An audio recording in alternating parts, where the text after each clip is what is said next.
Weekend comment by ఆర్కేలో రాత్రి రాధాకృష్ణ వ్యాఖ్యలు చూసిన వాళ్ళు ఎవరికైనా కానీ ఒకటే అనిపిస్తుంది. 2014 నుంచి 26 వరకే మోడీ మీడియా గోడీ మీడియా అని దేశ ప్రజలందరికీ అర్థమైపోయింది అని చెప్పి మాట్లాడుతున్నావు కదా. 40 ఏళ్ల నుంచి తెలుగు ప్రజల్ని వేధింపులకు గురి చేస్తూ మానసికంగా కూడా మీ ఇష్టారాజ్యంతో ఎటువంటి వార్తలు అటువంటి ప్లే చేసుకుంటూ వ్యక్తిగత విషయాలు కూడా బహిరంగంగా వాటి మీద చర్చలు జరగాలి, మీ ఇష్టం ఏదైనా కానీ దుష్ప్రచారం చేయాలి, అవతలను మానసిక వేధింపులకు గురి చేయాలనే ఆలోచనతో 40 ఏళ్ళ నుంచి 2 తెలుగు రాష్ట్రాలు అంటే ఉమ్మడి ఆంధ్రప్రదేశ్లో ఇప్పుడు కానీ దాదాపు మీ తంతుని ఇంకేమనాలి. ఇప్పుడు గోడీ మీడియా అని చెప్పి తరిమి కొడుతున్నారు 5 అని మాట్లాడుతున్నావు నువ్వు రాధాకృష్ణ. మరి ఆంధ్రప్రదేశ్లో మిమ్మల్ని ఎన్నిసార్లు తరిమి కొట్టాలి? మోడీ గారిది అంతా 2014 నుంచి 2026 దాకా, కానీ మీది 1980 కాలం నుంచి ఇప్పటి వరకు తెలుగు రాష్ట్ర ప్రజలపైన విపరీతంగా రుద్దే ప్రయత్నం చేస్తూ ఒక వ్యక్తిని పూర్తిగా అందలం ఎక్కించాలనే తాపత్రయంతో అవతల వ్యక్తి ఏం చేసినా కానీ వాళ్ళ మీద దుష్ప్రచారం చేస్తూ తర్వాత మనవాడైతే చాలు అనే ఆలోచనతో పనిచేస్తూ దోచుకో పంచుకో తినుకో కార్యక్రమంలో భాగం కూడా మీది ఉంది కదా. ఒకసారి రాధాకృష్ణ ఏమంటాడు చూడండి ఒకసారి రాత్రి మోడీ మీడియా అది ఇదని. ఇప్పుడు ప్రజాస్వామ్యంలో 4వ స్తంభమైన మీడియా విషయానికి వద్దాం.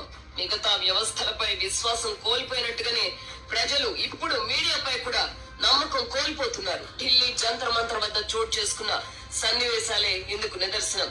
జాతీయ మీడియా అని మనం పిలుచుకునే హిందీ, ఇంగ్లీష్ వార్తా ఛానళ్ల ప్రతినిధులను జంతర్ మంతర్ వద్ద ఆందోళనకారులు ఎద్దేవా చేశారు.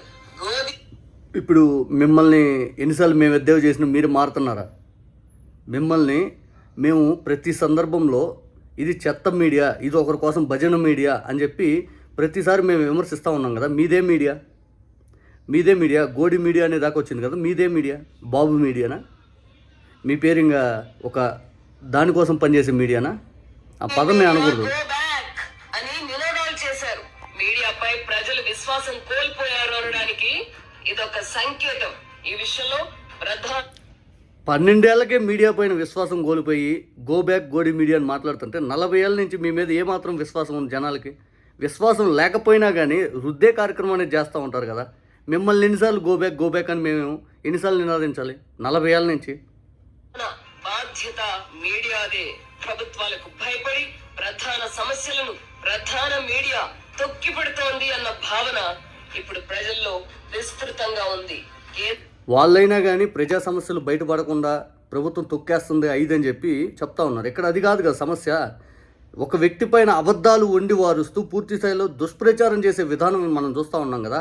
మొన్న లైవ్ ఎగ్జాంపుల్ కాదంబరి జత్వ అనేది ఆమెను తీసుకొచ్చి ఏడుపు డిబేట్లన్నీ పెట్టేసి అబ్బో ఇంకా ఆమెను ఒక దేవత లెవెల్లో పూజించాలనే తట్టు బిల్డప్ ఇచ్చి చివరాఖరికి ఆమె బ్లాక్మెయిలర్ అని మీ సిఐడి అధికారులు తేల్చినాక ఇప్పుడు ఎవరిదే దరిద్రపు గొట్టు మీడియా?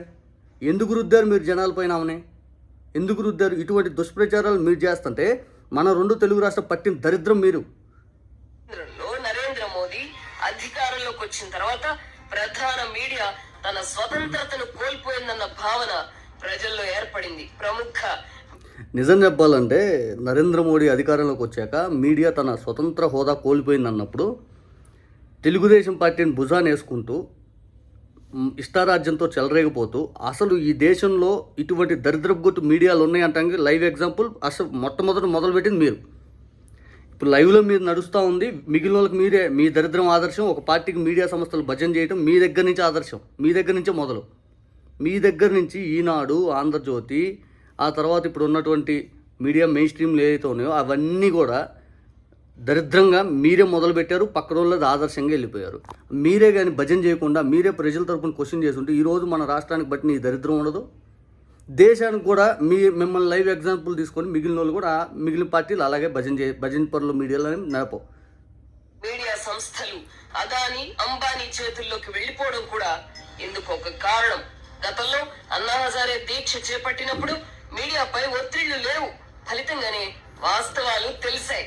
కేంద్ర ప్రభుత్వం కూడా దిగివచ్చి లోక్పాల్ బిల్లు తీసుకురావడానికి అంగీకరించింది.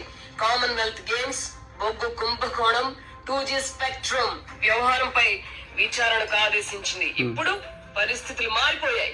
మీడియా సంస్థలు భయం నీడలో పనిచేస్తున్నాయి. ప్రభుత్వాలను ఎదిరించి నిలబడలేని స్థితి రామ మందిరానికి ప్రజలు ఇచ్చిన విరాళాలు చోరీకి గురైన జాతీయ మీడియా పెద్దగా పట్టించుకోకపోవడం కూడా ఇందులో భాగమే. నీట్ వ్యవహారం కూడా అంతే.